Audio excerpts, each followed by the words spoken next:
साम टीव्हीच्या प्रेक्षकांसाठी आम्ही घेऊन आलोय 22 जानेवारीला अयोध्येतील मंदिरात याच आकर्षक आणि सुबक अशा रामलल्लाच्या म्हणजे रामाच्या बालरूपाच्या मूर्तीचं भाविकांना दर्शन घडणार आहे। साम टीव्हीच्या प्रेक्षकांसाठी प्रभू श्रीरामाच्या बालरूपातील मूर्तीची ही पहिली झलक आपण पाहतोय। 22 जानेवारीला अयोध्येतील मंदिरात श्रीरामाची प्राणप्रतिष्ठा होणार आहे। पंतप्रधान मोदींसह देशभरातील दिग्गज नेते आणि साधू महंत सुद्धा या सोहळ्याला उपस्थित राहणार आहेत। आपण ही 3 दृश्य पाहतोय।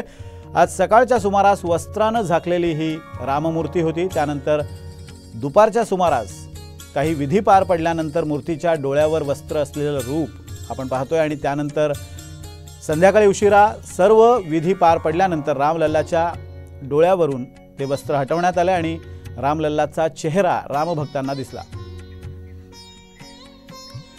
दरम्यान रामलल्लाची मूर्ती कशी आहे पाहूयात। रामलल्ला मूर्तीचं पहिलं रूप आपण पाहतोय। गदा, स्वस्तिक, चक्र हे रामाच्या या मागे असलेल्या कमानीवर आहे। शंख, ओम तसंच मत्स्य, कूर्म, वराह, नरसिंह, वामन, परशुराम, राम, कृष्ण, बुद्ध, कल्की हे दशावतार सुद्धा भगवान विष्णूच्या दशावतारांच्या प्रतिमा या कमानीमध्ये आहेत। तर मूर्तीची वैशिष्ट्य पहा काय आहेत। पायापासून डोक्यापर्यंत 51 इंच उंच अशी ही मूर्ती आहे। जवळपास 5 फूट, वजन 200 किलो आहे।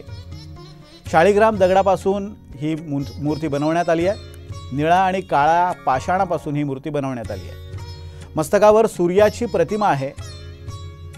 डाव्या हातात धनुष्यबाण आहे।